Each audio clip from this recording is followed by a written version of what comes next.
వే gold trusted gold buyers మీరు తాకట్టు పెట్టిన బంగారాన్ని విడిపించి ఈ రోజు ఉన్న మార్కెట్ ధరకు కొనబడను. తెలంగాణ ఉద్యమంలో కీలక పాత్ర పోషించిన మీకు ప్రత్యేక రాష్ట్రం ఏర్పడిన తర్వాత రాజకీయ పదవి రావడానికి ఇంత ఆలస్యం జరిగింది అంటే దీనికి కారణం ఏంటి? అసలు ఉద్యమం పట్ల నిర్లక్ష్య, ఉద్యమకారులను మనం వేరుగా చేసి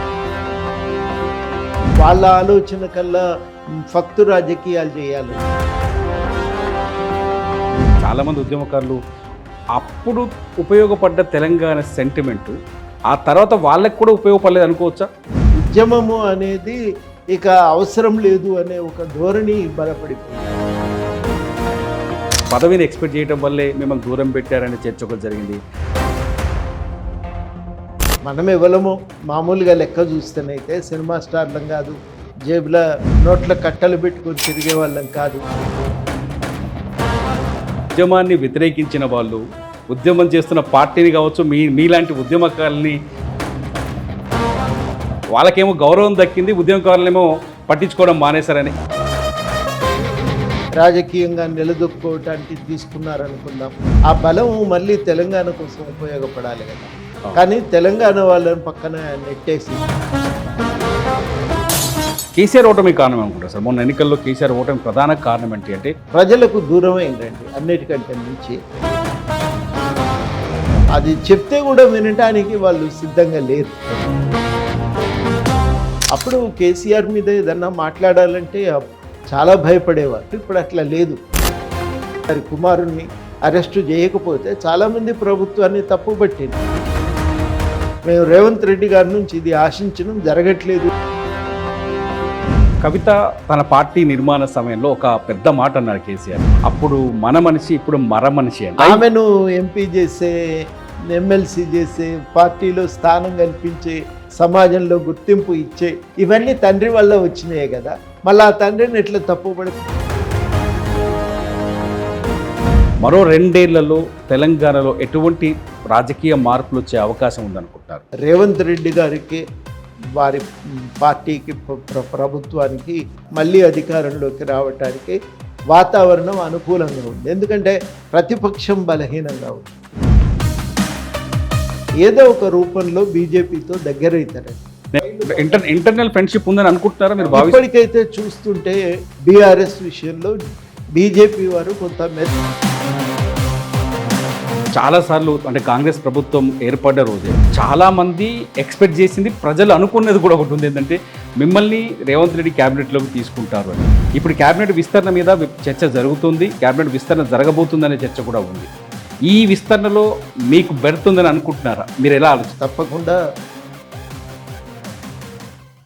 తెలంగాణలో ఉద్యమకారులకి అన్యాయం జరిగిందా? ప్రత్యేక తెలంగాణ కోసం పోరాటం చేసిన ఉద్యమకారులు రాజకీయాల్లో రాజకీయ నాయకులుగా మారలేకపోయారా? వాళ్ళు అనుకున్న పదవులు దక్కలేదా? ఉద్యమకారులని పక్కన పెట్టి బీఆర్ఎస్ ఫక్తు రాజకీయ పార్టీగా మారి తన స్వార్థాన్ని మాత్రమే చూసుకుందా? మళ్ళీ కాంగ్రెస్ వచ్చిన తర్వాతే తెలంగాణలో ఉద్యమకారులకి న్యాయం జరిగింది అనుకోవచ్చా? ఎమ్మెల్సీగా బాధ్యతలు స్వీకరించిన తర్వాత కోదండరాం ఎలా ఫీల్ అవుతున్నారు? అప్పటి ఉద్యమకారుడు ఇప్పుడు రాజకీయ నాయకుడిగా మారిపోయాడా? తనకు రాజకీయ విశ్లేషకుడిగా ఉన్నప్పుడు సంతోషంగా ఉన్నాడా, లేకపోతే రాజకీయ నాయకుడిగా మారినాక చాలా హ్యాపీగా ఉన్నాడా?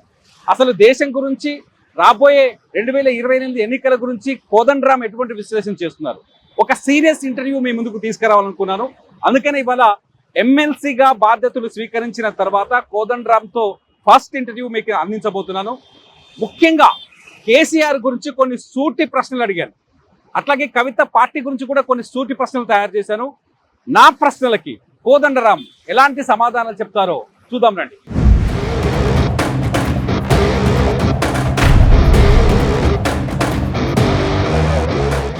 చాలా మంది అనుకుంటారు కోదండరాం ఇంటర్వ్యూ చేస్తే ఎవరు చూస్తారబ్బా, ఆయన ఆల్రెడీ అయిపోయిన నాయకుడు, ఆయన రాజకీయ నాయకుడు కాదు, సీరియస్గా రాజకీయాలు చేయడు అనుకుంటారు. కానీ కోదండరాం అనే వ్యక్తి ఈ సమాజానికి కావలసిన ఒక పెద్ద మేధావి అనే విషయాన్ని అందరూ మర్చిపోతున్నారు. కేసీఆర్కి కోదండరాంకి వచ్చిన గ్యాప్తో కోదండరాం కొంతకాలం రాజకీయాలకు దూరంగా ఉన్నారేమో, కానీ తెలంగాణ ఉద్యమంలో ఆయన మేధస్సు చాలా కీలకం. అటువంటి కోదండరాంని బీఆర్ఎస్ మర్చిపోయిందేమో, కానీ తెలంగాణలో నిజంగా ఉద్యమించిన ఉద్యమకారులు ఎప్పుడూ మర్చిపోలేదు. కాబట్టి కోదండరామ్ మనసులో ఉన్న చాలా మాటల్ని మీకు ఆయన ఇంటర్వ్యూలో నేను బయట పెట్టాలనుకుంటున్నాను. ఖైరతాబాద్ సర్కిల్కి ఎప్పుడు వచ్చినా నేను ఆఫీస్కి పోయేటప్పుడు కానీ ఎప్పుడు వచ్చినా ఖైరతాబాద్ సర్కిల్కి నాకు మిలియన్ మార్చ్ గుర్తుకొస్తుంది.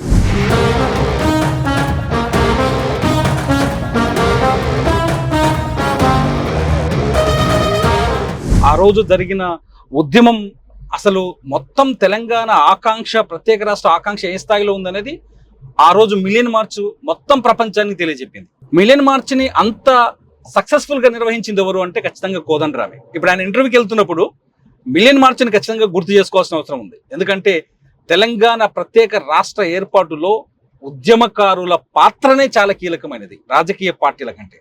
రాజకీయ పార్టీలు స్వార్థాన్ని చూసుకున్నాయి, ఉద్యమకారులు ప్రజల కోసం, ప్రత్యేక రాష్ట్రం కోసం మాత్రమే పనిచేశారు. అందుకే కోదండరామ్ ఇంటర్వ్యూకి వెళ్ళేటప్పుడు నాకు మళ్ళీ గుర్తుకొచ్చింది మిలియన్ మార్చ్. మనతో ఉన్నారు తెలంగాణ టీజేఎస్ అధ్యక్షులు, అట్లాగే శాసన మండలి సభ్యులు ప్రొఫెసర్ కోదండరామ్ గారు. కోదండరామ్ గారు నమస్కారం సార్. సార్, ఫస్ట్ ప్రశ్న, ఈ ఇంటర్వ్యూ చేయడానికి మొదటి ప్రశ్న ఏంటంటే, తెలంగాణ ఉద్యమంలో కీలక భూమిక పోషించిన మీరు, తెలంగాణ ఉద్యమంలో కీలక పాత్ర పోషించిన మీకు ప్రత్యేక రాష్ట్రం ఏర్పడిన తర్వాత ఒక రాజకీయ పదవి రావడానికి ఇంత ఆలస్యం జరిగింది అంటే దీనికి కారణం ఏంటి? ఉద్యమకారులపైన నిర్లక్ష్యమా, లేకపోతే అంతర్గత రాజకీయాలు?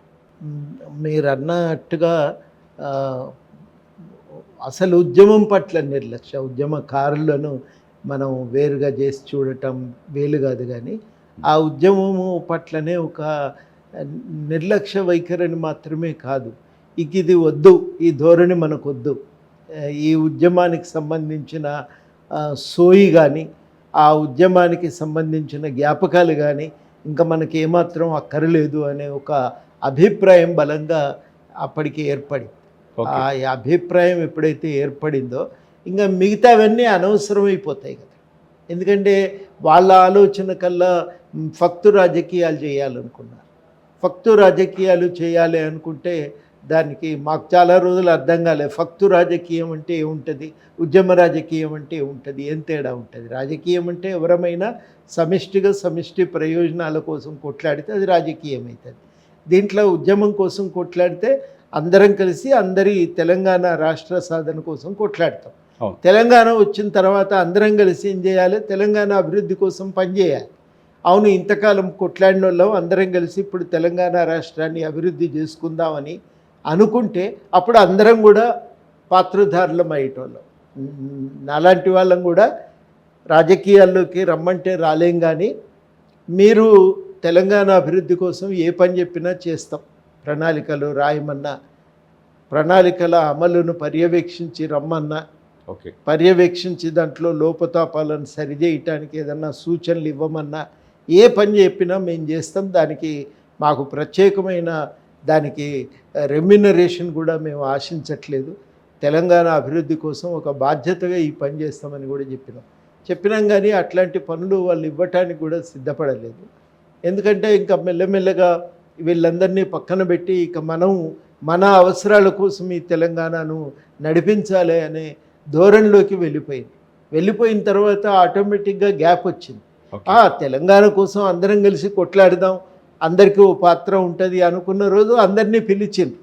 మధ్యన విభేదాలు వచ్చినా సమసిపోయినాయి, కలిసినాం, మళ్ళీ పాత సమస్యలు పక్కన పెట్టినాము, అట్లా జరిగింది. అది ఇక తెలంగాణ ఉద్యమ ఆకాంక్షలు మాకు అవసరం లేదు, తెలంగాణ అభివృద్ధిని మేము మా పద్ధతుల్లో కాంట్రాక్టర్ల అవసరాల కోసం లాభం కోసం నడిపిస్తాము అనుకున్నాక ఇంక ఇదంతా ఆటంకమే కదా.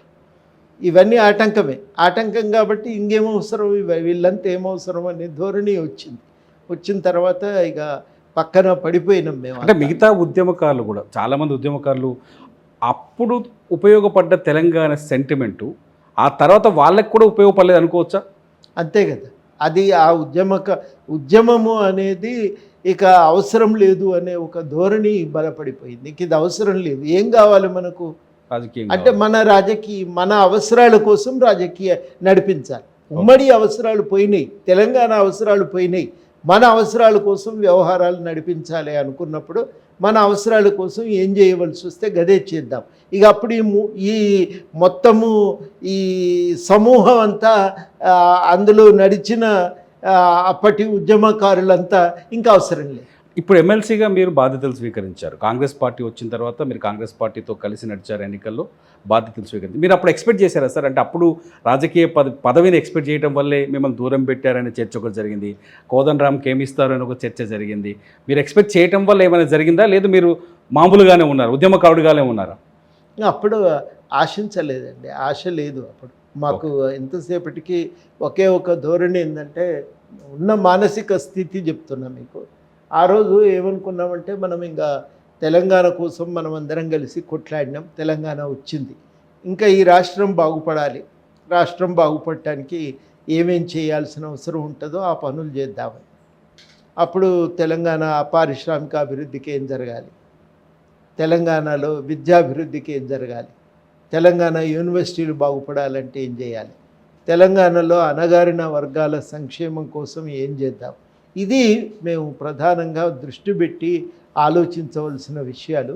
వాటి కోసం ప్రణాళికలు తయారు చేద్దాం, ప్రజలను సమాయత్తం చేసి వాళ్ళ ద్వారానే తయారు చేయించి వాళ్ళ ద్వారానే గవర్నమెంట్కు ఇవన్నీ అందేటట్టు చూద్దాము. అట్లాగే ఏంటంటే, తక్షణం విభజన జరగాల్సింది, ఆ విభజనలో క్రమంలో తెలంగాణకు నష్టం జరగకుండా చూసుకోవాలి. ఇది ఆ రోజుల్లో ఉన్న ఆలోచన. తర్వాత రెండోది ఏంటంటే, మనం ఎవరమో మామూలుగా లెక్క చూస్తేనైతే సినిమా స్టార్లం కాదు, జేబుల నోట్ల కట్టలు పెట్టుకొని తిరిగే వాళ్ళం కాదు, చేతికి బంగారు కంకణాలు లేవు, పెద్ద బండ్లు లేవు. అయినా ప్రజలు ఆదరించారు. ఎందుకు ఆదరించిండ్రు అంటే, తెలంగాణ కోసం వీళ్ళు పనిచేస్తారు అనే నమ్మకంతో మనల్ని ఆదరించిండ్రు, గౌరవించిండ్రు, సత్కరించింది సమాజం. మళ్ళీ మనము ఏదున్నా ఈ సమాజానికే ఉపయోగపడాలి తప్ప ఇది మన కోసం అనే ఆలోచన రానియొద్దు అని చాలా స్పష్టంగా మేము ఆ రోజు అనుకున్న మాట. యథాతథంగా చెప్తున్నా మీకు, ఆ రోజు అనుకున్న మాట ఏంటంటే, మనకేదన్నా గుర్తింపు దొరికితే అది సమాజం ఇచ్చిన గుర్తింపే. ఆ గుర్తింపు వల్ల మనకు దక్కిన హోదా కానీ ప్రతిపత్తి కానీ అది సమాజానికి ఉపయోగపడాలి, కానీ ఈ వీసమెత్తు కూడా అది మన ప్రయోజనాలకు వాడుకోవద్దు అని ఆ రోజు స్పష్టంగా తీర్మానించుకున్నాం. జయశంకర్ గారు కూడా పదే పదే చెప్పిన, మీరు తెలంగాణ అభివృద్ధి కోసం కొట్లాడాల్సి ఉంటుందని. అప్పుడు మేము ఏం చేసినామంటే, తెలంగాణ రాష్ట్రం ఏర్పడ్డాక మిగతా చోట్ల ఏమైంది, ఛత్తీస్గఢ్లో ఏం జరిగింది, జార్ఖండ్లో ఏం జరిగింది, తర్వాత అప్పుడు ఏర్పడినటువంటి రాష్ట్రాలు ఉత్తరాఖండ్లో ఏం జరిగింది అని ఒక అధ్యయనం చేసినాం. అధ్యయనం చేస్తే ఆ రాష్ట్రాలలో ఉద్యమకారులు రాష్ట్రం రాగానే ఇక తమ బాధ్యత అయిపోయింది అనుకున్నారు. అక్కడ తప్పు జరిగింది. వాళ్ళు కనుక బాధ్యతతో మిగిలి ఉంటే, ఆ రాష్ట్ర అభివృద్ధి కోసం వాళ్ళు నిలబడి ఉంటే చాలా మేలు జరిగేది, ఆ పని వదిలేయటం తప్పైంది అని చెప్పి మేము భావించి, మన దగ్గర అట్లా జరగనీయకూడదు, ఈ ఉద్యమాన్ని కాపాడాలి. ఇది తెలంగాణ వచ్చేదాకా రాష్ట్ర సాధన కోసం, తెలంగాణ ఏర్పడ్డాక తెలంగాణ అభివృద్ధి కోసం ఈ ఆకాంక్షలు, ఈ తెలంగాణ ఆ స్పిరిట్, దాన్ని మనం కాపాడుకొని ముందుకు నడిపించాలి అనేది అప్పుడు ఇంత డీప్గా ఆలోచించాం, బాగా ఆలోచించారు. మీకు ఎప్పుడైనా అనిపించింది అంటే, అప్పట్లో ఉద్యమాన్ని వ్యతిరేకించిన వాళ్ళు, ఉద్యమం చేస్తున్న పార్టీని కావచ్చు, మీలాంటి ఉద్యమకారుల్ని ప్రశ్నించిన వాళ్ళు, నిలదీసిన వాళ్ళు సడన్గా ప్రత్యేక రాష్ట్రం వచ్చిన తర్వాత వ్యతిరేకించిన పార్టీలోకి వెళ్ళడంతో వాళ్ళకేమో గౌరవం దక్కింది, ఉద్యమకారులేమో పట్టించుకోవడం మానేశారని ఈ ఫీలింగ్ ఎప్పుడైనా, ఈ డిస్కషన్ ఎప్పుడైనా అనిపించింది? చాలాసార్లు ఈ చర్చ వచ్చేది, చాలాసార్లు రాష్ట్రం ఏర్పడ్డ తొలి సంవత్సరం 2 ఏళ్లలో చాలాసార్లు ఈ చర్చ వచ్చింది. సరే, వాళ్ళను రాజకీయంగా నిలదొక్కుకోవటానికి తీసుకున్నారనుకుందాం, కాసేపు తప్పు పట్టవలసిన అవసరమేం లేదు. కానీ వాళ్ళని తీసుకొని పార్టీకి బలం వచ్చిన తర్వాత ఆ బలము మళ్ళీ తెలంగాణ కోసం ఉపయోగపడాలి కదా. కానీ తెలంగాణ వాళ్ళని పక్కన నెట్టేసి, తెలంగాణ ఆకాంక్షను పక్కన నెట్టేసి, మళ్ళీ ఉమ్మడి రాష్ట్రంలో ఎట్లా జరిగిందో అదే పద్ధతుల్లో కాంట్రాక్టర్లను, కమిషన్ ఏజెంట్లకు, తర్వాత కార్పొరేట్ శక్తులకు పట్టం కట్టి వాళ్ళ అవసరాలను తీర్చడానికే ప్రభుత్వ అధికారాన్ని వాడితే ఎట్లా, ఇది మాకు ఆ రోజు వచ్చిన ప్రశ్న. అప్పుడు విద్యావంతుల వేదిక ఆధ్వర్యంలో మాకు చాలా చర్చ జరిగింది. బాగాలేదు పరిస్థితి అంటే, అప్పుడు మా మిత్రులందరూ మేము కొంతమందిని కూర్చొని మా వాళ్ళని అడిగినాం, బాగాలేదంటున్నారు కదా, ఏం బాగాలేదో రాయమని, ఏం బాగాలేదో రాయండి అని అన్నాం. వాళ్ళు 2 రోజులు శ్రమపడి తాము రాసిండ్రు. మేము రాజకీయాలు మళ్ళీ పైసల చుట్టూ, కాంట్రాక్టర్ల చుట్టూ తిరుగుతున్నాయి, అమ్ముడు కొనుగోలులే తప్ప కానీ ఉద్యమ ఆకాంక్షల మీద పట్టింపే లేకుండా పోయింది.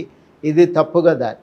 అప్పుడు మేము ఏమనుకున్నామంటే విద్యావంతుల వేదిక ఆధ్వర్యంలో వికారాబాదులో మేము క్లాసులు అనంతగిరి గుట్టల్లో అప్పుడు క్లాసులు పెట్టుకున్నాం. అసలు ఏంది మనం చేయవలసింది ఏంది, ప్రయాణం ఎటువైపు పోవాలి అనేది నిర్ణయించుకోవటానికి క్లాసులు పెట్టుకున్నాం. ఆ క్లాసులో పెద్దలు జస్టిస్ సుదర్శన్ రెడ్డి గారు, ప్రొఫెసర్ హరగోపాల్ గారు హాజరై చాలా చక్కటి విషయాలు చెప్పిండ్రు. అది మామూలు చర్చ కాదు, ఆ రోజు జరిగింది. అంత చర్చ లోతుగా జరిగిన తర్వాతే మేము నిర్ధారించుకున్నది ఏంటంటే మనం మాత్రం ఉద్యమ ఆకాంక్షల సాధన కోసం ప్రయత్నం చేయవలసిందే, నిలబడవలసిందే. కష్టతరమైన పని అని ముందే అనుకున్నాం కాబట్టి ఇక ఆ కష్టాలను భరించడానికి సిద్ధమవుదామని తీర్మానించుకుని ఆ రోజు ఖచ్చితంగా రాసుకున్నాం. ఇది కాదు మేము కోరుకున్నది, ఉద్యమ ఆకాంక్షల సాధన కోసం ప్రభుత్వాలు పనిచేయాలి. అంటే ఫక్తు రాజకీయం అనగానే ఏమైపోయిందంటే ఇంకా వీళ్ళందరికీ సంచులు మోసిచ్చుడే ప్రధానం అనేది అయిపోయింది.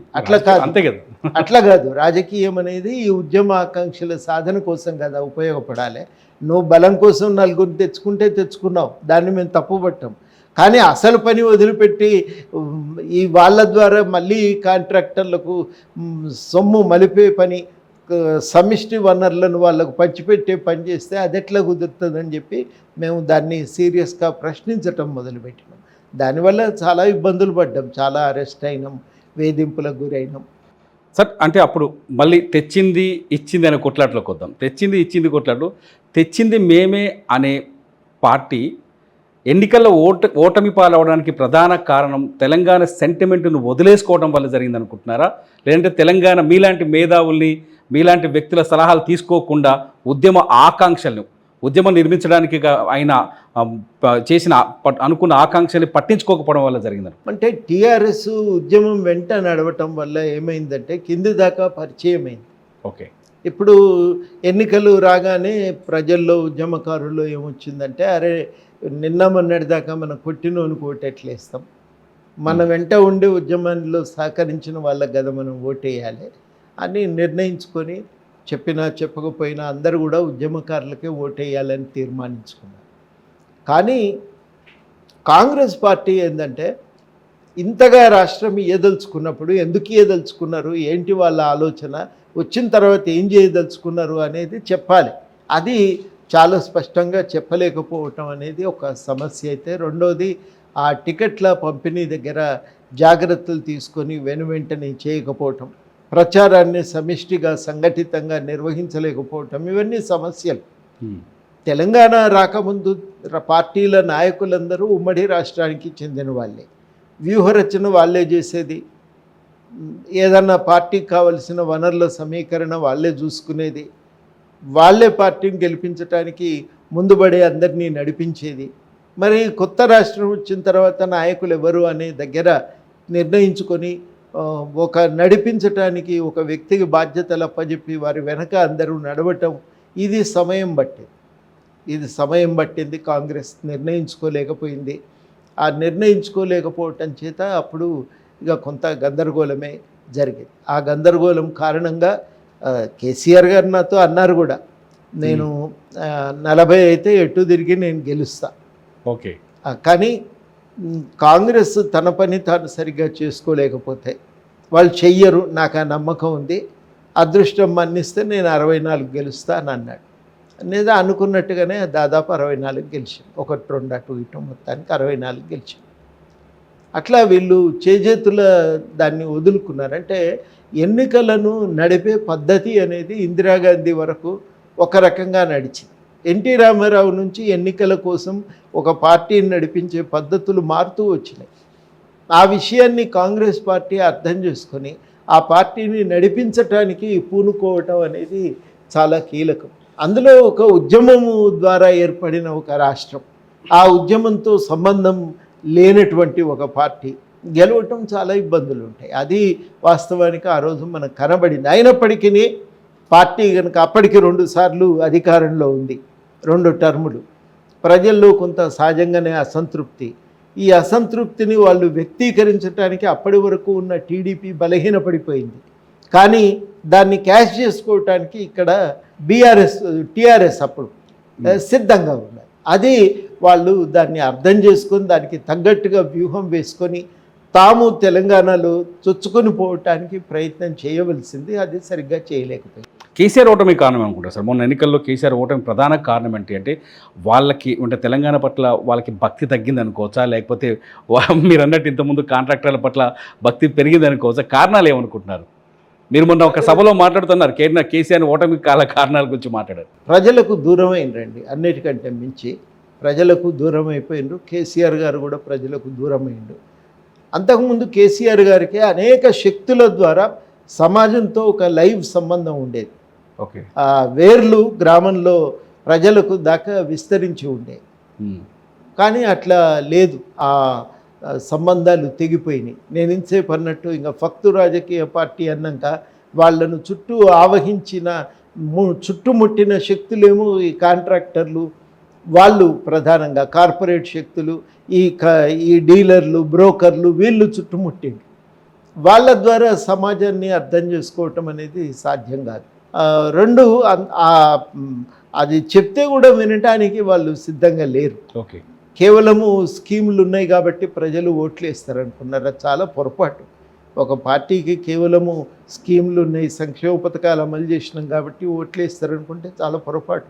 ఓకే, తెలంగాణ సమాజము ఆత్మగౌరవాన్ని కోరుకుంటారు. ఆ ఆత్మగౌరవాన్ని నిరాకరించినప్పుడు ఎవరి మీదనైనా తిరుగుబాటు చేస్తుంది. ఆ చారిత్రక ఈ విషయాన్ని, చిన్న విషయాన్ని కేసీఆర్ గారు ఎప్పుడు కూడా పట్టించుకోలేదు, ఈసారి కూడా పట్టించుకోలేదు. కాకపోతే అంతకుముందు చుట్టూ ఉన్న అనేక శక్తులు మాలాంటి వాళ్ళు ఆ గ్యాప్ను పూరించేది. ఓకే, ఇప్పుడు ఆ పని చేయటానికి అక్కడ ఎవరూ లేరు. లేకపోవటము చాలా తీవ్రమైనటువంటి ఒక అగాధం ఏర్పడ్డది, పూడ్చలేనంతగా అగాధం ఏర్పడ్డది. ఆ అగాధం వల్ల మరి అక్కడ చాలా తీవ్రంగా సమస్యలు. మీకు ఏమనిపిస్తుంది సార్? అంటే మీరు కేసీఆర్ పరిపాలన రెండు దఫాలుగా చూశారు, రేవంత్ రెడ్డి పరిపాలన 2.5 సంవత్సరాలుగా చూశారు. మీరు రేవంత్ రెడ్డితో కలిసి ఉన్నారు ఇక్కడ తెలంగాణలో. రేవంత్ రెడ్డి పరిపాలనకి కేసీఆర్ పరిపాలనకి తేడాలు ఏం స్పష్టంగా కనిపిస్తున్నాయి? ఒకటి చాలా పెద్ద తేడా ఏంటంటే వ్యక్తుల జీవితాల్లో అనవసరమైన జోక్యం లేదు.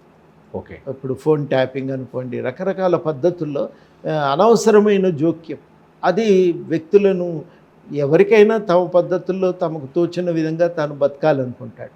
ప్రభుత్వం జోక్యం చేసుకొని శాసించటం మొదలు పెడితే అది ఈసడించుకుంటారు దాన్ని. అది జరిగింది కేసీఆర్ పాలనలో. వీళ్ళ పాలనలో అది లేదు, ఆ జోక్యం లేదు. చాలా చిన్న విషయాల పట్ల కూడా వాళ్ళు విపరీతంగా జోక్యం చేసుకొని శాసించి నియంత్రించే పని చేశారు. మీరు జార్జ్ ఆర్వెల్ 1984 అనే పుస్తకం ఉంటుంది, తెలుగులో అట్లాంటి పుస్తకం లేదు. కానీ అందులో ఏమవుతుందంటే ఆ నవలలో ఒక నియంత రకరకాల పద్ధతుల్లో ప్రజలను నిరంతరం చూస్తుంటాడు, వాళ్ళ మీద నిఘా పెడుతుంటాడు, వాళ్ళ కదలికలను గమనిస్తూ ఉంటాడు. అట్లాంటి ఒక పద్ధతిలో కేసీఆర్ పాలన సాగింది. వీళ్ళు వచ్చిన తర్వాత అది లేదు, ఆ నియంత్రణ అనేది లేదు, ఆ జోక్యం లేదు. రెండోది ఏంటంటే కొంత స్వేచ్ఛ ఉంది, ఏదన్నా మాట్లాడవచ్చు, చెప్పొచ్చు. అప్పుడు కేసీఆర్ మీద ఏదన్నా మాట్లాడాలంటే చాలా భయపడేవాళ్ళు. ఇప్పుడు అట్లా లేదు. గవర్నమెంట్ మీద విమర్శలు కూడా నిష్కర్షగా చాలామంది చేస్తున్నారు, పత్రికల్లో వస్తున్నాయి. చాలా స్వేచ్ఛగా బండి సంజయ్ గారి కుమారుణ్ణి అరెస్టు చేయకపోతే చాలామంది ప్రభుత్వాన్ని తప్పుపట్టింది. మీరు ఎందుకు చేయట్లేదు, మేము రేవంత్ రెడ్డి గారి నుంచి ఇది ఆశించడం జరగట్లేదు అని చాలా స్పష్టంగా వాళ్ళు ప్రశ్నించారు. ఇది అప్పుడు సాధ్యమయ్యే అవకాశం లేదు. ఇదే ప్రశ్న కేసీఆర్ గవర్నమెంట్లో వచ్చినట్టు ఏం జరిగింది సార్? అంటే అప్పుడు అటువంటి సందర్భాలు వచ్చినప్పుడు ఏం జరిగింది? అట్లా అంతటి తీవ్రమైన ప్రశ్నించటానికి అవకాశం లేదు. అసలు భయపడి ఎవరు చేయలేదు. అది మాలాంటి కొద్ది మంది తప్ప మీరు వెనక్కి పోయి చూస్తే అట్లా మాట్లాడిన వాళ్ళు ఎవరు లేరు. అది జరిగింది.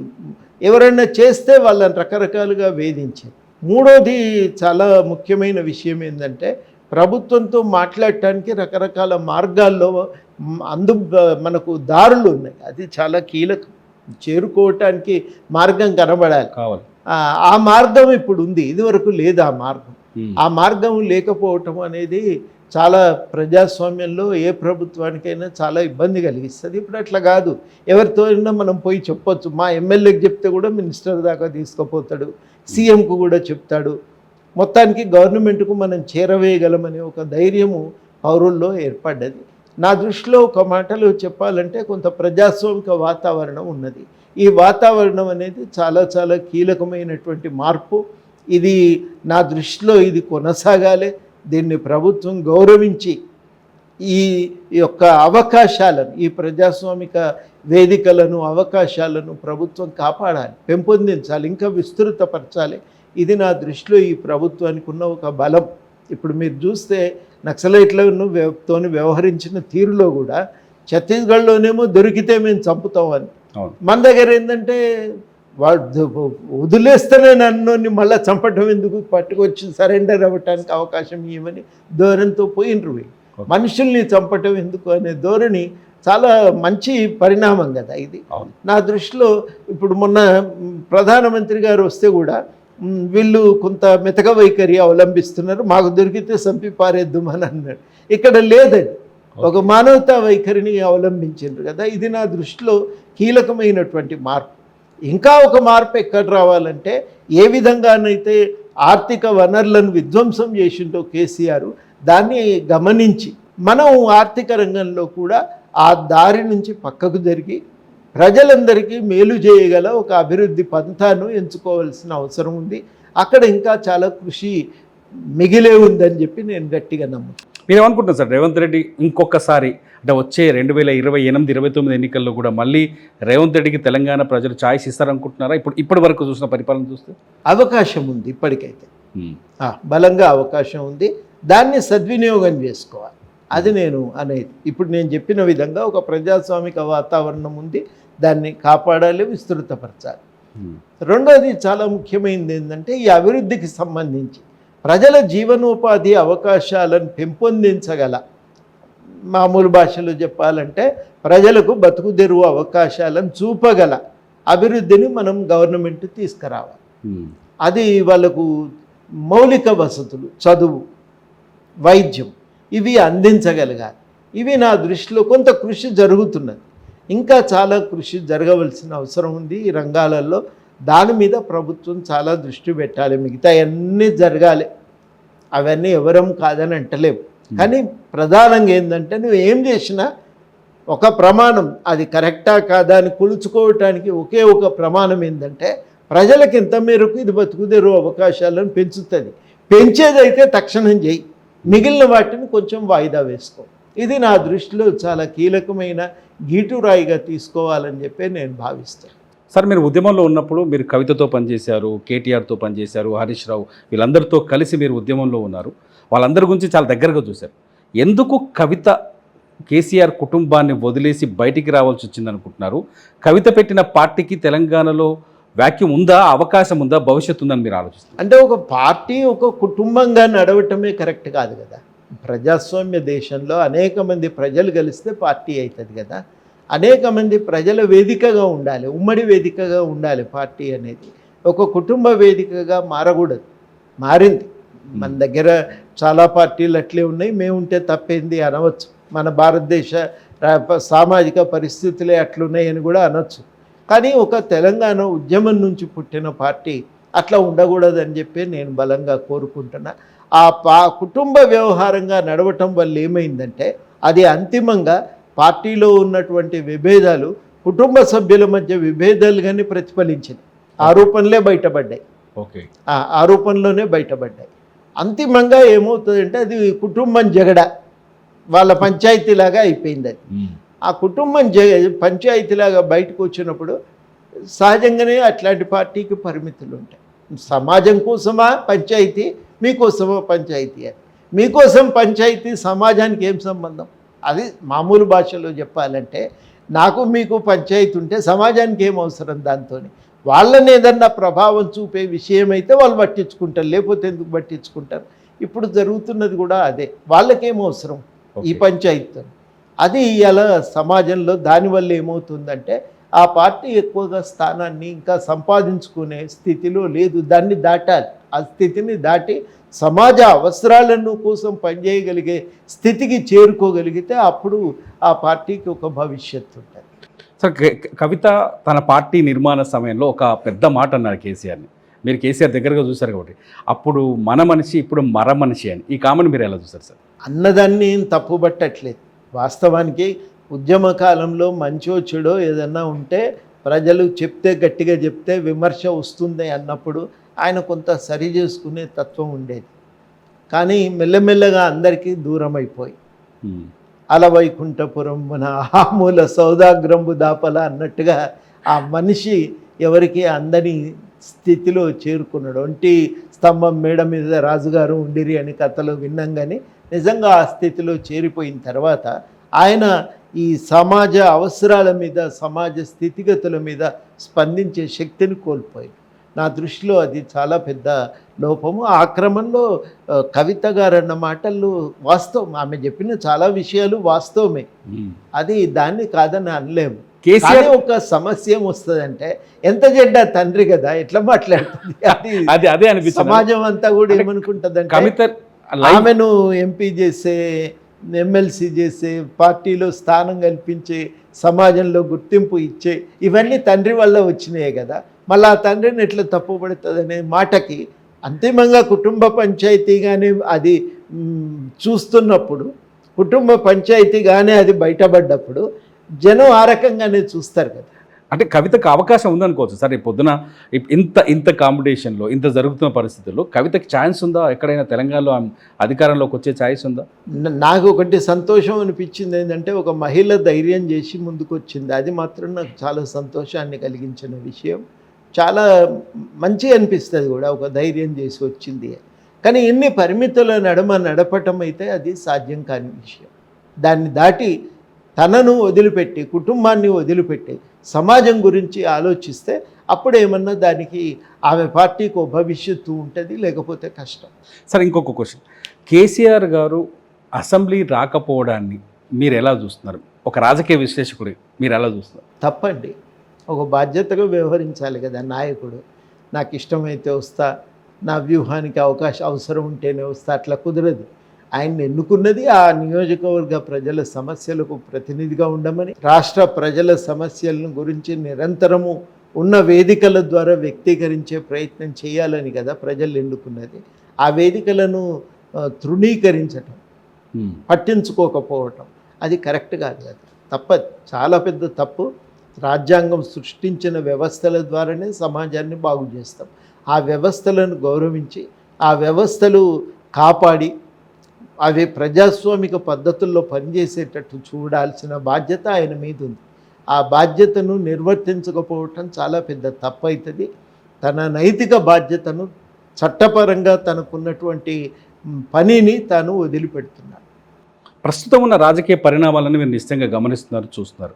మరో 2 ఏళ్లలో తెలంగాణలో ఎటువంటి రాజకీయ మార్పులు వచ్చే అవకాశం ఉందనుకుంటున్నారు? ఇప్పటికైతే ఎందుకంటే రేవంత్ రెడ్డి గారికి, వారి పార్టీకి, ప్రభుత్వానికి బయటపడటానికి కావలసినంత మళ్ళీ అధికారంలోకి రావటానికి వాతావరణం అనుకూలంగా ఉంది. ఎందుకంటే ప్రతిపక్షం బలహీనంగా ఉంది. టీఆర్ఎస్ పార్టీకి ఉన్న ప్రధానమైన సమస్య, వారు ఎంతసేపటికి ప్రజలు ఓడగొట్టి వాళ్ళే తప్పు చేసినారు అని, అంటే ఈ ప్రజల్ని మారిస్తే బాగుండు అన్నంత కోపం ఉంది వాళ్ళకి. ఓకే, అసలు ప్రజలు నిన్నెందుకు తిరస్కరించిండ్రని ఆలోచించట్లేదు. ప్రజలే మారితే బాగుండు, నన్ను తిరస్కరిస్తారా అని అనుకుంటే కుదరదు కదా. మొట్టమొదట ఆ ధోరణి నుంచి ఆయన బయటపడాలి. ఏదో ఏ కోపం వల్ల నాకు దూరమైండ్రు అని ఆలోచించి ఆయన తన ధోరణిని తాను సరి చేసుకుంటే, తన పని విధానాన్ని మార్చుకుంటే కానీ అవకాశం లేదు. 2, నాకు అనిపిస్తున్నది ఏంటంటే, ఏదో ఒక రూపంలో బీజేపీతో దగ్గర అవుతారని. నేను ప్రశ్న అడగాలనుకుంటున్నాను మిమ్మల్ని. వచ్చే ఎన్నికల్లో పొత్తు ఉంటుంది అనుకుంటున్నారు? అవకాశం ఉంది. ఎందుకంటే తాను సొంతంగా దక్షిణ భారతదేశంలో ఎదగాలని బీజేపీ ఆశలకైతే ఇక్కడ అవకాశం కనబడటం లేదు. ఆ అవకాశం లేదు కాబట్టి ఎవరో ఒకరి భుజాల మీద ఎక్కి ప్రయాణం చేయాలి వారు. ఆంధ్రప్రదేశ్లో కూడా అదే చేసిండ్రు, తమిళనాడులో అదే జరుగుతున్నది. కర్ణాటకలో మాత్రమే సొంతంగా కొంత బలం సంపాదించుకోగలిగారు. లేదా రెండో మార్గం వాళ్ళకి ఏంటంటే, ఎన్నికల్లో రకరకాలుగా కొంత దాన్ని తమకు అనుకూలంగా దాన్ని మలిచి ఎత్తుగడలు వేసి, దాన్ని అక్కడ ఓట్లను తొలగించి యంత్రాంగాన్ని వాడుకొని యంత్రాంగాన్ని వాడుకొని తూట్లు పొడిచి అట్లా గెలవటానికి చేసిన ప్రయత్నాలు కొన్ని సందర్భాల్లో ఉన్నాయి. అదన్నా చేయాలి, లేకపోతే ఇక్కడ ఇంకొక పార్టీతో కలిసి ప్రయాణం చేయాలి. వాళ్ళకి అనివార్యం ఏంటంటే బీఆర్ఎస్తో కలవవలసిందే. బీఆర్ఎస్ కూడా ఏంటంటే ఢిల్లీ నుంచి కొంత సపోర్టు ఇవాళ కీలకమైపోయింది. అందుకనే ఏంటంటే ఈ సిబిఐకి అప్పచెప్పిన కేసుల విషయంలో వాళ్ళు కొంత దాన్ని పట్టించుకుంటలేరు. పక్కన ఫైళ్ళు ఇంటర్నల్ ఫ్రెండ్షిప్ ఉందని అనుకుంటున్నారా మీరు భావిస్తున్నారు? ఇప్పటికైతే చూస్తుంటే టీఆర్ఎస్ విషయంలో బీఆర్ఎస్ విషయంలో బీజేపీ వారు కొంత మెతక వైఖరితో ఉన్నట్టే, మన వాళ్ళే అనే ధోరణితో పోతున్నట్టుగానే కనబడుతున్నారు. కాబట్టి ప్రత్యక్షంగానో పరోక్షంగానో కలిసి సాగుతారు అని చెప్పి అనిపిస్తుంది. అంటే అందుకని అనుకుంటారా? అంటే కాళేశ్వరం ప్రాజెక్టు విషయంలో ఇంత రాద్ధాంతం జరుగుతున్నా రేవంత్ రెడ్డి ఇంత ఓపెన్గా కాళేశ్వరం విషయంలో కామెంట్ చేస్తున్నప్పటికీ కూడా కేంద్ర ప్రభుత్వం చూస్తూ ఉండడం, ప్రశ్నించకపోవడము, దానిపైన విచారణకి పూనుకోకపోవడానికి కారణాలు ఇవన్నీ అనుకోవచ్చాము. అంతే ప్రధాన కారణం. వాటిని అడ్డం పెట్టుకొని లొంగ తీసుకున్న పెద్ద ఆశ్చర్యం ఏం లేదు. వాటిని అడ్డం పెట్టుకొని లొంగ తీసుకొని కలిసిపోయి, ఎందుకంటే కేసీఆర్ సహజంగా బీజేపీతో పొత్తుకు ఇష్టపడాడు. నేను 2-3 సార్లు చూసిన ఆయనతో పొత్తుకు ఇష్టపడాడు. ఘర్షణ పడదాం కానీ పొత్తు వద్దు అని అంటాడు. కానీ ఇప్పుడున్న ఈ అనివార్య స్థితిలో పార్టీ మొత్తం ఒత్తిడి పెడితే ఆయన కూడా ఏం చేయలేడు. మనం కొన్ని సందర్భాలు కూడా చూసినాం అట్లా కలిసిన సందర్భాలు. కాబట్టి నేను అనుకోవటము అట్లాంటి పరిస్థితి ఒకటి అది పెంపొందుతున్నది, ఏర్పడిపోతున్నది. అది ఆ పరిస్థితి ఏర్పడిపోతున్నది. అది ఒకటి జరుగుతుంది అని నాకు అనిపిస్తున్నది. ఇది నా దృష్టిలో బీఆర్ఎస్కు మంచిది కాదు, తెలంగాణకు కూడా మంచిది కాదు. బీఆర్ఎస్ స్వతంత్రంగా నిలబడి తెలంగాణ ప్రజల కోసం పనిచేయగలిగితేనే బాగుంటుంది. ఆ పరిణామంలో ముందు బీఆర్ఎస్ తనంతాను ఆత్మవిమర్శ చేసుకోవాలి. తనంతాను తన తప్పులను సరిదిద్దుకొని ప్రజల ముందుకు రావాలి అనే కోరుకుంటాను నేనైతే. రేవంత్ రెడ్డిని మొన్న ప్రధాని మోదీ మేరే సాత్ జోడో అనే మాటను ఎలా చూస్తారు సార్? ఇప్పుడు ఇవన్నీ ఏంటంటే బయటికి చూస్తేనేమో ప్రభుత్వాల మధ్యన ఒక సంబంధం ఎందుకు ఉండకూడదు, అన్ని ప్రభుత్వాలను కలిసి పనిచేద్దామనే అభిప్రాయంగానే కనబడతాయి. ఓకే, ఇంకా దేన్ని సంకేతంగా పంపిండో ఇక అది మనం ఆయన మనసులోకి తొంగి చూసి ఊహించటం కూడా కష్టం కదా సార్. మొత్తంగా ఒకసారి దేశ ఆర్థిక పరిస్థితుల గురించి కానీ ప్రస్తుతం నడుస్తున్న సామాజిక పరిస్థితుల గురించి కానీ చూస్తే ప్రధానమంత్రి మోదీ తాజాగా పొదుపు మంత్రాన్ని జపిస్తున్నారు. పొదుపు అనే అంశాన్ని, సబ్జెక్టుని ప్రజల్లోకి తీసుకొచ్చే ప్రయత్నం చేస్తున్నారు. మోదీ పొదుపు అంశాన్ని మీరు ఎలా చూస్తున్నారు? ఇది ప్రస్తుతానికి అంటే ఈ పొదుపు మాట భవిష్యత్తులో దేశానికి ఏదైనా ప్రమాదకరమైన సంకేతాన్ని ఇస్తుంది అనుకోవచ్చు. ఒకటి దాని వెనకాల మనకు స్పష్టంగా అర్థం చేసుకోవాల్సిన విషయం ఏంటంటే దేశ ఆర్థిక పరిస్థితి అయితే బాగాలేదు. ఆయన చెప్తున్న దాన్ని బట్టి మనకు విదేశీ మారకం తక్కువైపోతున్నది, తరిగిపోతున్నది. ఉన్నది కొద్దిపాటి ఓ సంవత్సరం వాడుకోగలమేమో, కానీ పెట్రోల్ ధరలు ఇట్లాగే పెరిగితే, బంగారం విపరీతంగా దిగుమతి చేసుకోవటం మొదలు పెడితే అది కూడా తరిగిపోతుంది. మొత్తం నిల్వలైపోతే మనం తీవ్రమైన సంక్షోభంలో చిక్కుకుంటాము. అది నిజంగా ఇది చాలా సీరియస్గా ఆలోచించవలసిన విషయమే. మనం మేక్ ఇన్ ఇండియా అని ఇంతగానం చెప్పిన తర్వాత చాలా విషయాలు దిగుమతులు అవసరం లేకుండా మనం ఎందుకు తయారు చేసుకోలేకపోతున్నాం? తర్వాత మన దగ్గర సోలార్ ఎనర్జీ లాంటి దాన్ని ఎందుకు మనము వాడుకోలేకపోతున్నాం? మన వనరులను మనం ఎందుకు వాడుకోలేకపోతున్నాం? ఆ వనరులను వాడుకోవటానికి పూనుకుంటే అప్పుడు ఏమవుతుంది, పెద్ద పెద్ద కార్పొరేట్ రంగానికి ఇవ్వకూడదు. అది కూడా మళ్ళీ అదానీకో అంబానీకో ఇస్తానంటే అది కరెక్ట్ కాదు. నిరుద్యోగులైన యువకులకు, గ్రామీణ మహిళా పొదుపు సంఘాలకు, సమిష్టిగా ఒక ఉత్పత్తిదారుల సంఘాలుగా ఏర్పడ్డ రైతులకు మీరు పెట్టుకోండి. పెట్టుకుంటే మీ అవసరాలకు మీరు కరెంటు వాడుకోగా మిగిలిన దాన్ని మేము ఇతర దేశ అవసరాలకు మీ నుంచి కొంటామని కనుక హామీ ఇవ్వగలిగితే అది అన్ని విధాలుగా లాభం కదండి. వాళ్ళ ఆదాయం పెరుగుతుంది, గవర్నమెంట్కి కూడా ఇన్ని ఇబ్బందులు తప్పుతాయి. తర్వాత అనవసరంగా మనం బొగ్గెందుకు దిగుమతి చేసుకుంటున్నాం? మన దగ్గర ఉన్న బొగ్గు మీదతోని మనం ఆధారపడి కరెంటు ఉత్పత్తి చేసుకోవచ్చు కదా. బొగ్గు ఉత్పత్తి చేసి స్థానికంగా ఉన్న బొగ్గు ఉత్పత్తులను ఎందుకు తగ్గిస్తాం? ఒకరోజు రాజీవ్ గాంధీ ప్రధానమంత్రిగా ఉన్నప్పుడు అప్పుడు శామ్ పెట్రోడో గారు ఈ ఎల్లో రెవల్యూషన్ అని చెప్పి భారతదేశంలో నూనె ఉత్పత్తి కోసం చాలా పెద్ద ఎత్తున చాలా రకాలైన వాళ్ళు విధానాలను అమలుపరిచి ఆయిల్ ఉత్పత్తిని పెంచింది, వంట నూనెల ఉత్పత్తిని పెంచింది. అప్పుడు మన అనంతపూర్లో కూడా అనేక చిన్న చిన్న నూనె మిల్లులు వచ్చి అక్కడనే పండించినటువంటి వేరుశెనగను వాళ్ళు నూనెగా తయారు చేసి భారతదేశంలో వాళ్ళు అమ్ముకోగలిగిన రైతులకు లాభమైంది, అనేక మందికి ఉపాధి అవకాశాలు కూడా దొరికినాయి. వచ్చిన తర్వాత ఏం చేసిండ్రంటే ఈ కంపెనీల అవసరాల కోసం, బడా కంపెనీల అవసరాల కోసం వాళ్ళకు లైసెన్సులు ఇచ్చిండ్రు. అదానికి అంబానీకి లైసెన్సులు ఇచ్చిండ్రు, నువ్వు దిగుమతి చేసుకొచ్చి అమ్ముకోవాలి. ఆయన తక్కువ ధరకు నూనె తెచ్చి ఇక్కడ అమ్ముకోవటం మొదలుపెట్టిన తర్వాత ఏమైందంటే WTO ఒప్పంద ప్రభావం అనుకోండి, ఇవి జరిగింది ఈ ప్రభుత్వంలో. దాంతో ఏమైందంటే మన దేశీయంగా వంట నూనెల ఉత్పత్తి కోసం అప్పటి వరకు జరిగిన ప్రయత్నాలు అవి కుప్పగూలిపోయినాయి. మన దేశ అవసరాల కోసం కూడా దిగుమతి చేసుకోవాల్సిన దుస్థితికి వచ్చింది. ఇవన్నీ ప్రజలుగా తీసుకోవాల్సిన జాగ్రత్తలు మీరు చెప్పినారు, బాగుంది. కానీ మీ వైపు జరిగిన తప్పులను సమీక్షించుకొని సరిదిద్దుకోవటానికి మీరు ఓ ప్రణాళిక ప్రకటించాలి కదా, ఎందుకు ప్రకటించట్లేదు? అది గవర్నమెంట్ బాధ్యత. ఈ బాధ్యతను గవర్నమెంట్ వదిలిపెట్టడం వల్ల ఏమైందంటే దేశంలో అంతర్గతంగా ఉపాధి అవకాశాలు దెబ్బతిన్నాయి, చిన్న చిన్న ఉత్పత్తిదారులు దెబ్బతిన్నారు, వ్యవసాయానికి రావాల్సిన అదనపు ఆదాయము కోల్పోయింది. ఇవన్నీ భారతదేశంలో తీవ్రమైన సమస్యలు తలెత్తి ఇవాళ దేశంలో నిరుద్యోగ సమస్య కూడా గ్రామీణ ప్రాంతాల్లో అది తీవ్రమైన సమస్యగా మారిపోయింది. ఇవన్నీ మీరు చేసి ఉండకపోతే ఇవాళ ఈ దుస్థితి తలెత్తేది కాదు. కాబట్టి ఇవన్నీ సరి చేసుకోవాల్సిన అవసరం ఉంది. నేను అనుకోవటము మన దృష్టి రాజకీయాల మీద ఉన్నంతగా ఆర్థిక విధానాల మీద ఉండటం లేదు. అది మన మేధావి వర్గం కానీ, మీడియా కానీ, అన్నిటికంటే మించి రాజకీయ పార్టీలు కానీ అసలు ఈ ఆర్థిక విధానాల మీద స్థూలంగా మనం ఆలోచిద్దాం, చర్చ చేద్దాం. జరిగిన చర్చించే వాళ్ళు ఎవరు లేరు కదా సార్, కనుమరుగైపోతున్నారు. కమ్యూనిస్టులు ఉన్నొక రాష్ట్రం కూడా కోల్పోయారు నిన్న కేరళలో. కమ్యూనిస్టులు ఈ పరిణామాలు ఎలా చూస్తారు? ఎందుకంటే వాళ్ళకి త్రిపుర పోయింది, పశ్చిమ బెంగాల్ పోయింది, కేరళ పోయింది, ఈ ప్రశ్నించే తత్వం పోతుంది, నిలదీసే వాళ్ళు పోతున్నారు. ఈ కమ్యూనిజం అంతమవుతుంది అనుకోవచ్చా?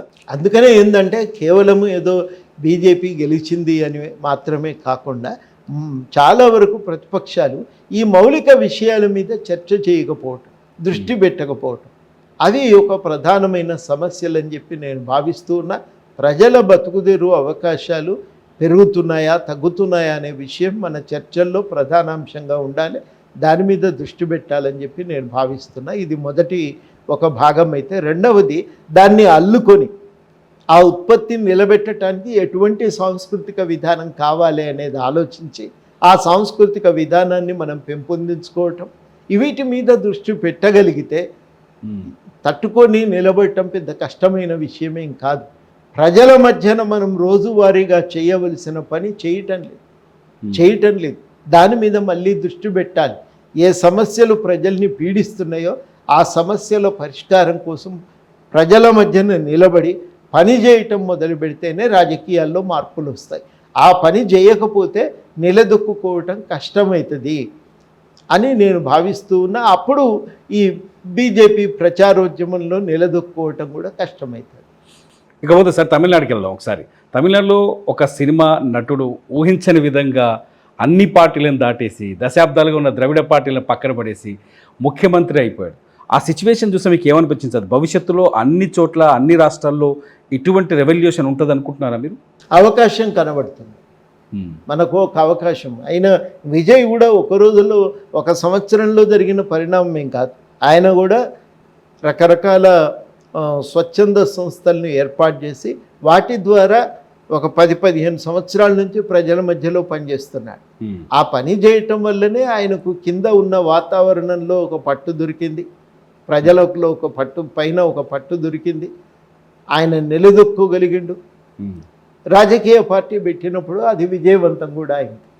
నా దృష్టిలో ఏంటంటే ఈ పనిని సీరియస్గా చేయవలసిన అవసరం ఉంది అనేది విజయ్ యొక్క గెలుపు మనకు స్పష్టం చేస్తున్నాయి. ఆయన పెద్దగా డబ్బులు పెట్టలే, డబ్బులు పంచలే. కాబట్టి ఈ డబ్బుల వాతావరణాన్ని తట్టుకొని నిలబడటం అంటే ప్రజల మధ్యన ఆయన ఏదో ఒక రూపంలో ఉన్నాడు. అంటే జనం మార్పు కోరుకుంటున్నారు. అంటే డబ్బు మద్యం లేకుండా కూడా పార్టీలని ఆదరిస్తారు, ఓట్లు వేస్తారు అనే ధోరణికి నిదర్శనం అనుకోవచ్చా తమిళనాడు ఎన్నికని? స్పష్టంగా మీరు చెప్పిందంతా నేను 100% అంగీకరిస్తాను. అందుకనే నేను అనేది ఏమంటే ప్రజల మధ్యన నిలబడి ప్రజలతో మమేకమై పనిచేయగలిగితే అవకాశాలు ఉన్నాయి అనే దానికి తమిళనాడు ఉదాహరణ. రాజకీయ పార్టీలే ప్రజల్ని నాశనం చేస్తున్నాయి అనుకోవచ్చా ఇప్పుడు? అట్లా మనము అనటం కంటే అసలు విషయాల మీద రాజకీయ పార్టీలకు ఒక బాధ్యత ఉంది సమాజంలో. ఆ బాధ్యతను మర్చిపోయినాయి. ఆ బాధ్యతను గుర్తు చేసుకొని గుర్తెరిగి నిర్వర్తించాల్సిన అవసరం ఉంది. సార్, ప్రజల్లో మీరు సామాజిక విశ్లేషకులుగా చాలా చాలా డీప్గా ఉన్నారు కదా, ప్రజల్లో నమ్మకం తగ్గిపోతుందా? వాళ్ళ మీద వాళ్ళకి నమ్మకం తగ్గిపోతుంది అనుకోవచ్చు. ఆ పార్టీల పట్ల కావచ్చు, వాళ్ళ నిర్ణయాల పట్ల కావచ్చు, సమాజం పట్ల కావచ్చు, వాళ్ళకి నమ్మకం తగ్గిపోవటం వల్లే డబ్బు మద్యం లాంటివి విచ్చలవిడిగా వస్తున్నాయి అనుకోవచ్చా? అంటే అట్లాంటి విశ్వాసం కలిగించేవాడు లేడు, ప్రజలకు లేకుండా ఏం లేదు. అట్లాంటి విశ్వాసం కలిగించేవాడు కనబడ్డప్పుడు తప్పకుండా వాళ్ళ వెంట చేరుతున్నారు, వాళ్ళ వెంట నడుస్తున్నారు, పనిచేస్తున్నారు. తెలంగాణ ఉద్యమం ఒక ఉదాహరణ. ఇప్పుడు నేపాల్లో జరిగిన జంజీ పోరాటం ఒక ఉదాహరణ. తమిళనాడులో జరిగినటువంటి ఎన్నికల తిరుగుబాటు కూడా ఒక ఉదాహరణ. కాబట్టి మనకు ఆ అవకాశాలు ఉన్నాయి. కాకపోతే మళ్ళీ నేను అదే మాట చెప్తున్నా, నిరంతరము ప్రజల మధ్య నిలబడి ఉండాలి, ప్రజలతోని సంబంధాలు పెట్టుకొని ఉండాలి. అది వదిలిపెట్టినాం కాబట్టే మనకి ఈ సమస్యలు తలెత్తుతున్నాయి. కట్టి పతంగి ఎటు పోతుందండి? ఇప్పుడు ఉన్నది కూడా అదే. నువ్వు తెగిపోయినాక ప్రజలతో ఉండవలసినటువంటి సజీవ సంబంధాలు అనేవి తెగిపోయినాక ఇక ఎటుపోతాయో చెప్పలేవు. అప్పుడు ప్రజలు మీరు చెప్పినట్టుగా ఈ అనేక పరిణామాలు ఒక ప్రభావాన్ని చూపుతాయి. అప్పుడు డబ్బులు ఎవరిస్తారు? ఆ క్షణానికి భావోద్వేగాలను రెచ్చగొట్ట నినాదం ఎవరిస్తారు? ఇవి ప్రధానమైపోతాయి. అంటే కేవలం ప్రజా సమస్యలు, ప్రజలకు జరుగుతున్న అన్యాయాలపైన మాత్రమే పోరాటం చేసే మావోయిజం ఎందుకు కనుమరుగైపోతుంది? మావోయిస్టులు ఎందుకు ఈ స్థాయిలో లొంగిపోతున్నారు? మీరు ఎలా విశ్లేషిస్తారు వాటి? గ్రామాల్లో ఒక బలమైన ఫ్యూడల్ వాతావరణం ఉన్న రోజుల్లో వాళ్ళు బాగా విజయాన్ని సాధించగలిగారు.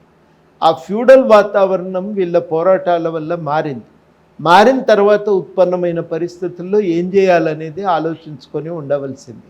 అది ఆలోచించుకునే దగ్గర బహుశా ఈ నక్సల్బరీ నుంచి పుట్టిన అన్ని వామపక్ష పార్టీలు కూడా వెనుకంజ వేసినాయి.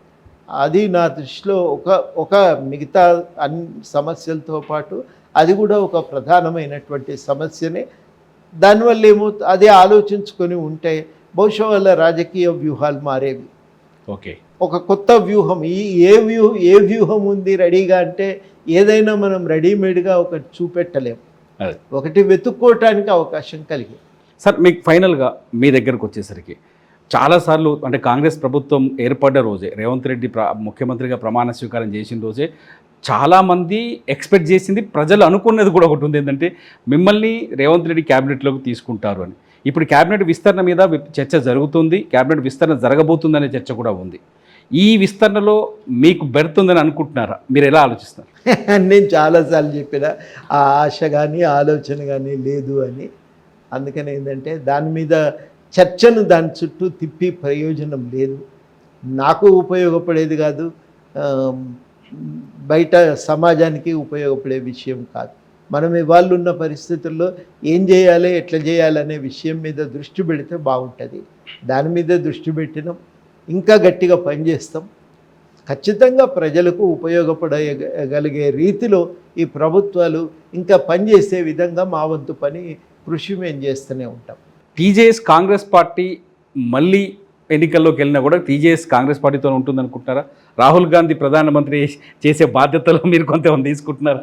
రాహుల్ గాంధీ గారు అనుసరిస్తున్న విధానాల పట్ల మాకు చాలా గౌరవం ఉంది. ఆయన భారతదేశ స్థాయిలో ఆయన చేస్తున్న కృషి తప్పకుండా అది విజయవంతం కావాలని కోరుకుంటాం. అది దీనికి సంబంధం లేదు. రాష్ట్రంలో జరిగే కార్యాచరణ తప్పకుండా రాహుల్ గాంధీ గారి పట్ల, వారి విధానాల పట్ల గౌరవాన్ని కలిగి ఉంటూనే ఇక్కడ కూడా ప్రజల ప్రతినిధిగా నిలబడాలి కదా మేము. ఆ ప్రతినిధిగా నిలబడతాం, మేము నిలబడతాం, పనిచేస్తాం.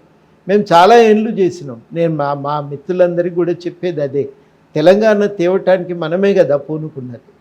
నిరంకుశ పాలనకు కేసీఆర్ దిగినప్పుడు ఆయన దించటానికి మనవంతు పాత్ర చాలా ఉంది కదా. ఇవన్నీ మనం చేయగలిగినప్పుడు ఇవాళ తెలంగాణను బాగు చేయటానికి కూడా మనం ఒక పాత్ర నిర్వహించగలం. మనం ఆ పని మీద ఆలోచిద్దాం, దాని మీద దృష్టి పెడదాం, అది మనం కేంద్ర బిందువుగా మార్చుకుందామని చెప్పే నేను మా వాళ్ళందరికీ కూడా చెప్తున్నాను. ఒకందుకు అందరూ కూడా బాగానే స్పందిస్తున్నారు, నిజమే ఇది చేద్దాం సీరియస్గా అని చాలామంది ముందుకు వస్తున్నారు, మద్దతు ఇస్తున్నారు. బాగుంది, మాకు కూడా కొంత ఉత్సాహం కనబడుతుంది చాలా రోజుల తర్వాత.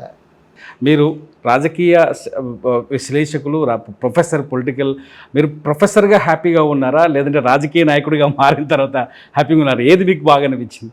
దేనికదేనండి, దాన్ని రెండింటిని పోల్చి చూడటం కుదరదు. కాకపోతే ఏంటంటే ప్రొఫెసర్గా మేము అనుసరించిన పద్ధతులు కానీ జీవన విధానం కానీ ఇక్కడ కూడా పనికొస్తాయి. అక్కడ ఏదైనా అధ్యయనం చేయకుండా మాట్లాడం కదా. ఓకే, ఏదైనా అనుకున్న పని నిబద్ధతతో చేయాలి. మనం ముందున్న పిల్లలకు మనం ఏదైనా న్యాయం చేయాలి అనేదే ఉంటుంది. ఇక్కడ కూడా అదే ఒరవడి కొనసాగించాలి, ప్రజలకు న్యాయం చేయాలి, మేలు జరిగే విధంగా మనం కృషి చేయాలి. అది మనకు ఒక తాపత్రయం ఉంటుంది. ఆ తాపత్రయము తోని ఇక్కడ కూడా పనిచేయవలసి ఉంటుంది. అందుకని చాలామంది అంటారు రాజకీయాల్లో ఇట్లా ఉంటే పనికి రాదు అని. అంటే మిగిలిన వాళ్ళలాగా ఉంటే ఏం చేయలేం, ఆడ మనం పోటీపడి ఏం చేయలేం. ఓకే, ఆ డబ్బుల రాజకీయాలు మనం ఏం చేయలేం. ఓకే, ప్రజలతో కలిసి ప్రజలకు మేలు చేయగలిగే రాజకీయాలు అయితే మనమే ముందుంటాం. ఆ పని తప్ప మనకి ఇంకో పని చేయలేమని నేను అందరికీ చెప్తూ ఉంటా. అదే మాకున్న మార్గం. మేము తప్పకుండా ఆ మార్గంలో ముందుకు పోతాం, తప్పకుండా విజయవంతం అవుతాం. ఇంకా దాంట్లో నాకైతే ఏం అనుమానం కూడా లేదు. మీరు లాస్ట్ సార్, మీరు వచ్చే నెక్స్ట్ ఇయర్ నుంచి మీ అధ్యక్షుని మార్చబోతున్నాం, కొత్త వ్యక్తికి అధ్యక్ష బాధ్యతలు ఇస్తూ ఉంటున్నారు. అంటే మీరు ఇంకా నెక్స్ట్ ఇయర్కి వచ్చే సంవత్సరానికి మీ పొలిటికల్ జర్నీని ఏమైనా మార్చుకునే పనిలో ఉన్నారు? పాడెక్కేదాకా పనిచేస్తుంటామండి, దాంట్లో మీరు అనుమానపడకండి. కానీ అప్పటి వరకు ఎప్పటికీ శాశ్వతంగా ఒకలే అధ్యక్షులుగా ఉండటం అనేది కరెక్ట్గా. కొత్త వాళ్ళు వస్తే ఏంటంటే ఇంకింత కొంత ఉత్సాహంగా మిగతా వాళ్ళకు కూడా పనిచేయటానికి పనిచేయగలుగుతారు. కాబట్టి మారాలి, మా అధ్యక్షులు మారాలి, ఇంకొకరు రావాలి. ఉన్నా కానీ మళ్ళీ మనం పనిచేయటానికి మనం అంతే ఉత్సాహంగా అదే పద్ధతుల్లో అదే నిబద్ధతతో మనం పనిచేయాలి. Right sir, thank you so much sir, me time మాకు కేటాయించినందుకు. ఇది ప్రొఫెసర్ కోదండరామ్ గారితో 1-to-1 చూస్తూనే ఉండండి. It's UTV. నా పేరు తిరుమల.